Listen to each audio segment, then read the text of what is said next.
बेलपत्र, अगरबत्ती, सलाई, सारे पूजा पाठ के सामान जुटा करके हम गांव से कम से कम आधा किलोमीटर या कम से कम 10-20 मिनट की तो रास्ता होती ही है।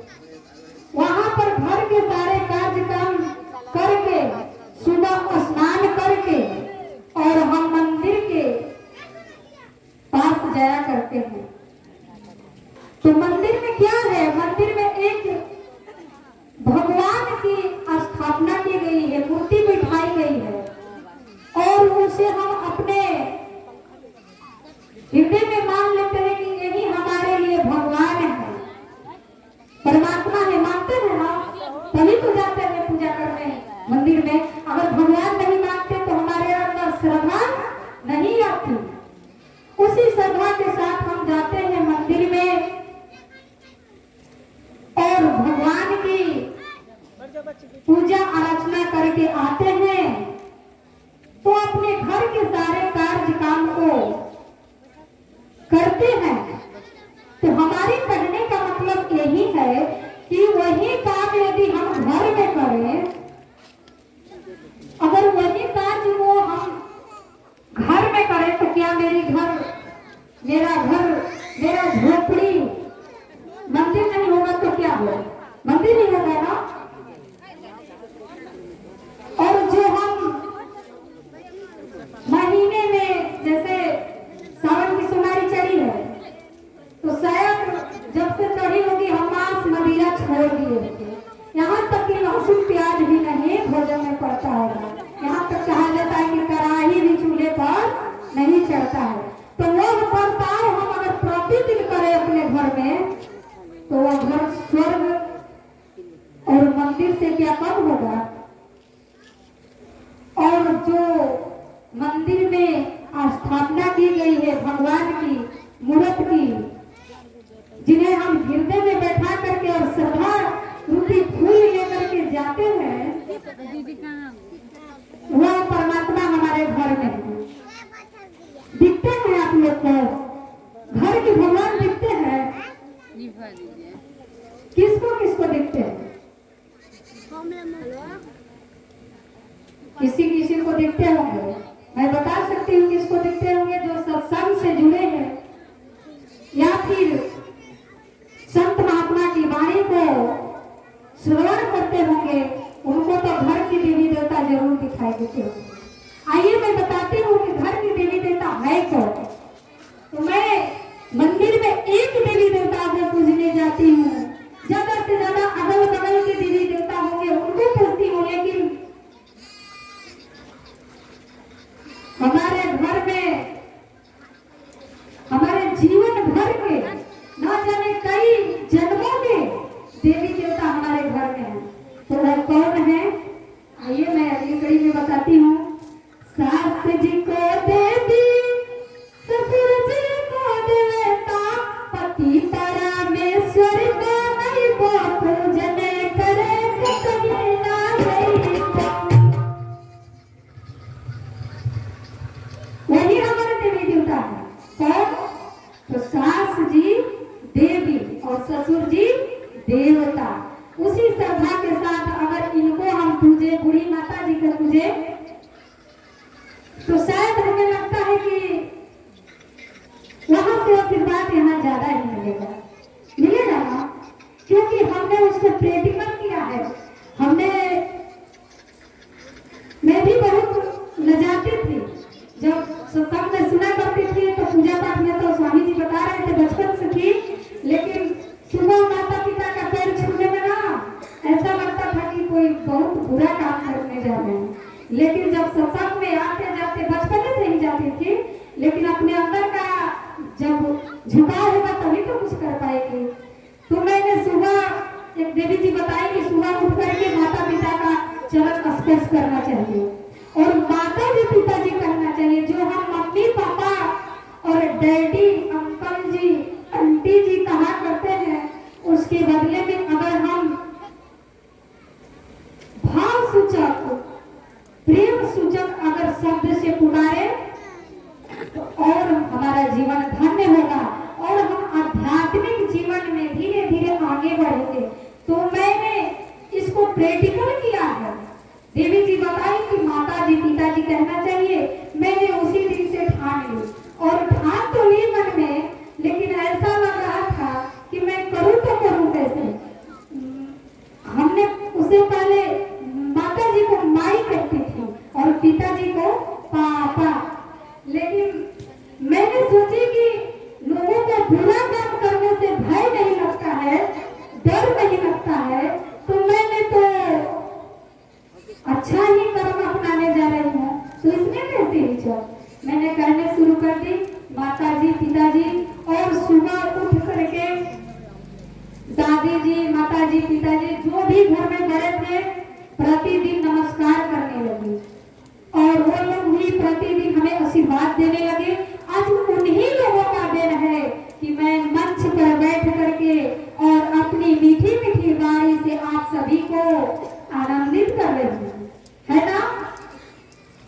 तो असली देवी देवता हमारे सास और ससुर जी है, लेकिन कुछ बहू है तो कहेंगे कि वो कैसे, हम नहीं मानेंगे। सास जी को देवी कैसे देवी मानेंगे, ये तो अपनी नहीं है। लेकिन नहीं, जो अपने थे वो तो पराये हो गए, और जीवन भर के लिए ये अपनाए गए तो यही अपने हैं। सास जी देवी इस तरह से हुई कि आपका जो सुहाग है, जो सिंदूर है, इस समाज में जो चमक दमक रहा है, वो है आपकी सास और ससुर की वजह से। अगर आपके सास ससुर नहीं होते तो क्या आपके पति होते? नहीं होते। तो इसीलिए प्रथम देवी और देवता हमारे सास और ससुर हुए, और इन्हीं को हमें सुबह उठ करके चरण स्पर्श करना चाहिए। हो सके तो फूल पत्ती भी जुटा करके इनके चरणों में समर्पित करके और चरण स्पर्श करना चाहिए, इनका ही सेवा करना चाहिए। प्रतिदिन सास का पैर दबा करके बहू को सोना चाहिए, और बेटे हैं तो अपने पिताजी का प्रतिदिन पैर दबा करके सोना चाहिए। नहीं तो सास की कोई ठिकाना है, कब निकल जाएगा। जब तक है दम तब तक कुछ पा लीजिए।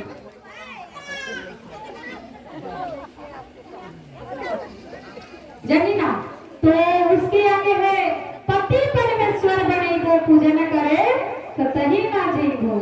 पति जी को हमें परमेश्वर के रूप में देखना चाहिए। इससे क्या होता है कि हमारी जो दृष्टि है, जो नजरिया है, एकांत चित्त रहती है। अगर हम अपने पति को सर्वत्र सब कुछ मान ले कि हमारे लिए इस संसार में कितना ही सुंदर पुरुष हो, लेकिन हमारे लिए वो कुछ है, हमारे लिए वो कुछ नहीं है, उससे सुंदर कोई नहीं है।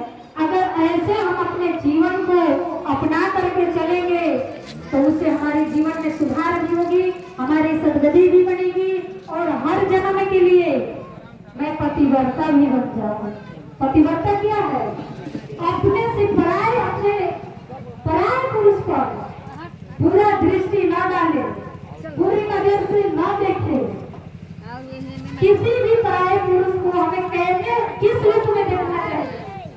तो भाई और बाप की दृष्टि में देखना चाहिए।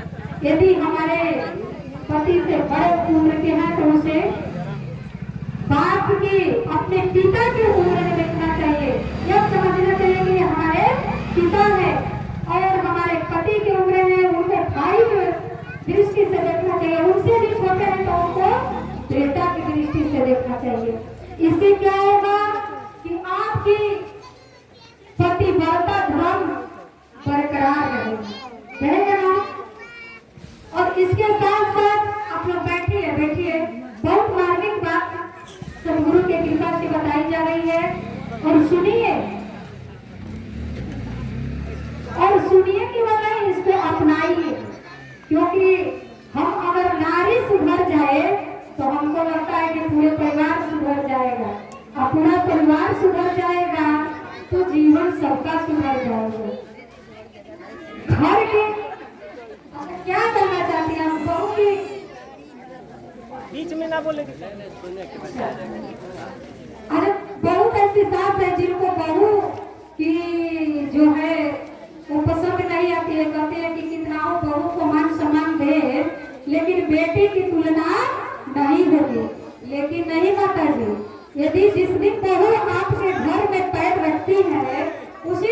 को कहा जाए कि मेरे तन से भी एक बेटी थी और मैंने भी किसी घर में विदा की है, और मैं समझती हूँ कि तू भी मेरी बेटी हो, तो वो भी समझ लेगी आते आते कि यही मेरी माता जी है। मैंने भी एक माता जी को त्याग कर आई हूँ और मुझे दूसरी माता जी मिली है, वो भी समझ लेगी। देखिए कमी दोनों में होती है, कहीं सास में है तो कहीं बहू में है। बहू सोचती है, सास सोचती है कि मैं तो खूब बड़ी हूँ, और बहू भी सोचती है कि मैं कहाँ की छोटी हूँ, मैं भी बड़ी हूँ। लेकिन नहीं, प्रेम कहा जाता है ठेठ भाषा में ताली दोनों हाथ से बाजती है। मान सम्मान बहू को देना है सास ससुर को, लेकिन उनको क्या देना है, उनको दुलार प्यार देना है, देना है ना। हाँ, तो एक बात मैं कहना चाहती थी कि इसके साथ साथ हमें कर्म विचार व्यवहार में भी सुधार लाना है। तो सुधार क्या लाना है, तो जिस दिन शादी होती है ना, उस दिन हमारे मांग में पीला सिंदूर पिनाया जाता है, पहनाया जाता है ना पीला सिंदूर ना। कहीं लाल तो नहीं ना डाला जाता है और कथी तो नहीं ना डाला जाता है, लेकिन हम इस नई दुनिया के दौर में आकर के अपने सत्य धर्म को भी खो देने में लगे हैं। क्यों? हमें जिस दिन हम एक सूत्र में बंधे, जिसको जानते भी नहीं थे, उससे परमात्मा की कृपा से एक सूत्र में बंधे, उसके जीवन में हम गए, उनके जीवन में हम, वो आए हमारे जीवन में, हमने दोनों लोग शपथ ग्रहण करे और उस दिन की बात हम भूल जाते हैं। तो हमें करना क्या चाहिए? हमें मांग में पीला सिंदूर पहनाया गया था और यहाँ से लेकर के यहाँ तक पहनाया गया था, और आज क्या है न जाने कितना समय की अभाव है। माता और बहनें क्या करती हैं, एक आता है अंता टाइप का होता है, मैंने देखी हूँ, प्रयोग अभी नहीं की। सदगुरु की कृपा है कि हम लोग बचे रहे उस चीज से, और उसी को लगा लेती है। कहीं यहाँ पर इतना ही लगा लेगी, कहीं कोई लाल लगा लेगा तो उसमें पीला भी लगा लेगा। यह क्या है, यह क्या है? हमें एक सिंदूर से विवाहित किया गया और हम न जाने उसमें दो दो तीन तीन रंग का सिंदूर हम पहना करते हैं। उससे क्या हमारी शोभा बढ़ जाती है? आपके देखने से अच्छा अपने पति जी से ही पूछा कीजिए कि पति देव जी अब बताइए कि आपको सरस्वती जी अच्छा लगती है या नाचने वाला नर्तकी? यदि आपके पति धर्मात्मा होंगे, शुद्ध विचार के होंगे, सामाजिक होंगे, व्यवहारिक होंगे, सत्संगी होंगे, ज्ञानी होंगे, तो हमको लगता है कि कहेंगे कि नहीं सरस्वती जी का भेष अच्छा लगता है ना। तो बस सीधी सी बात है, उसी दिन से हमें वैसा ही वेशभूषा धारण कर लेना चाहिए जैसे एक साधारण नारी होती है। उसी क्या होता है कि हमारी पतिव्रता धर्म भ्रष्ट नहीं होता है। अगर उस चाल चलन व्यवहार से हम चलेंगे तो ना जाने हजारे पुरुष बहुत लोग हैं, कहीं कुछ बोलेंगे, कहीं कुछ बोलेंगे, कहीं किसी भी नजरिया से देखेंगे ना, तो इससे अच्छा है कि हम अपने आप को सुधारें कि कोई देखे तो हमको देखते ही सर को नीचे कर ले, ये नहीं कि ऊंचे करके देखे और हंसी मजाक करे, बोली भी बोली बोले। ऐसे व्यवहारों से हमें दूर रहना चाहिए ना। और हमें शादी जब कराई जाती है तो उस दिन पूरे यहाँ तक से किया जाता है भरे हुए समाज में। तो मैं कहती हूँ कि आप प्रतिदिन वहां तक से नहीं रहिए, लेकिन उस दिन आप लोग देखते हैं कितने सुंदर से कपड़े पहनाए जाते हैं, पूरे अंग को ढके जाते हैं ना, कहीं कोई देख ना ले, सास ससुर भसुर समाज की लाज लुट रहती है। तो वह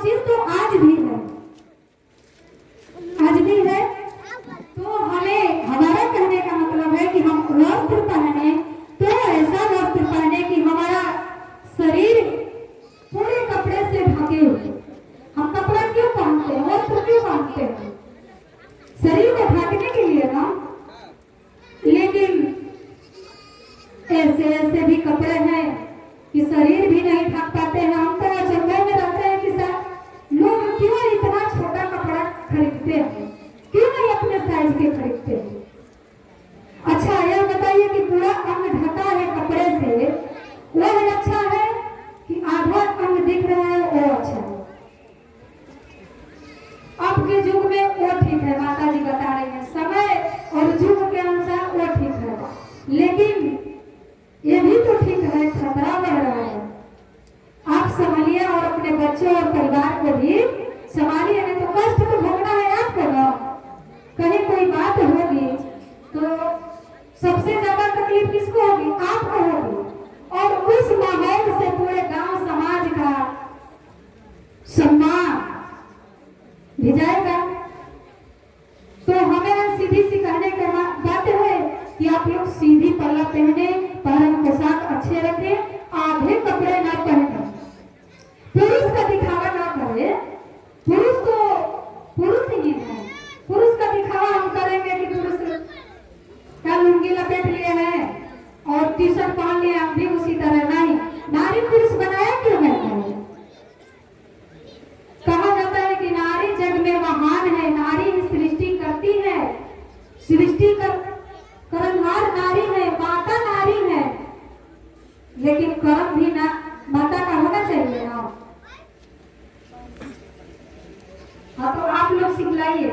अगली कड़ी में है कि माता पिता गुरु विवाह तीरथ, सेवा में जीवनी बितैबो, पूजन करे कहीं न जइबो। माता पिता क्या है? गुरुदेव है। माता पिता गुरुदेव है।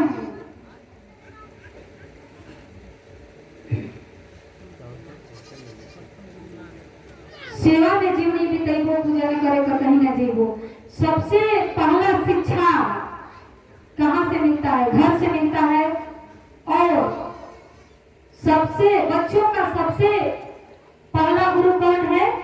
तो माता पिता है। जन्म लेते हैं तो अंगुली धा करके चलाना कौन सिखाती है? माता सिखाती है। पालन कौन करता है? तो पिता करता है।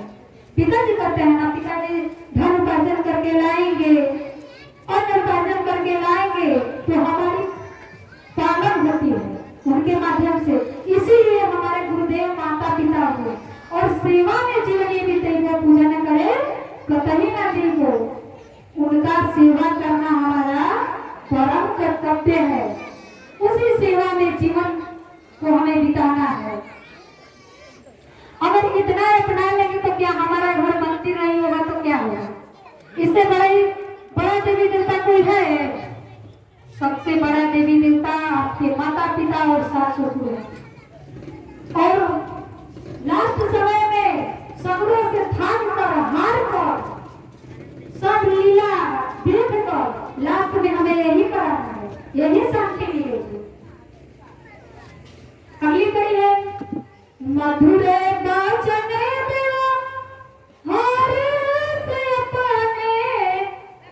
सबनी के मन के लुभाइबो, पूजन करे कहीं न जइबो। परमात्मा ने हमें मुख दे दिया है, मुख दिए हैं परमात्मा ने। इतना सुंदर मुख है, 2 नयन है, 2 कान है, नाक है, इतना सुंदर सुनहला शरीर है ना। तो इसका हम ऐसे ढंग से उपयोग करें कि यहाँ से जाने के बाद हमें हजारों लोग याद करें। हमारी वाणी कैसी होनी चाहिए? तो मीठी होनी चाहिए, एकदम मीठा। कोयल की आवाज कैसी रहती है? कहीं से भी आवाज सुनाई पड़े तो हम ध्यान से सुना करते हैं। उसी तरह मेरी आवाज होनी चाहिए, हम सबकी आवाज होनी चाहिए कि कोई सुने तो एकदम प्रफुल्लित हो जाए, गदगद हो जाए। किसी को अपशब्द नहीं बोलना चाहिए।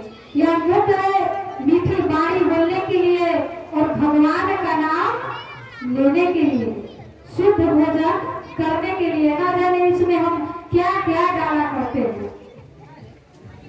तो इसी वाणी से हमें मीठी शब्द से सबको आनंदित करना चाहिए और भगवान की भक्ति भजन करना चाहिए। यही कहने का उद्देश्य है। तो आप लोग सत्संग में बैठे हैं तो सत्संग की बातों को आप लोग अमल करें। बहुत दूर से संत महात्मा की आगमन हुई है, इनके कुछ नहीं तो कुछ आप गाड़ी को हृदय में जरूर बिठाइए, अपने जीवन को निर्मल और स्वच्छ मधुर जरूर बनाइए, यही मेरी कामना है। मैं इतना ही कहकर अपने वाणी पर विराम देती हूँ।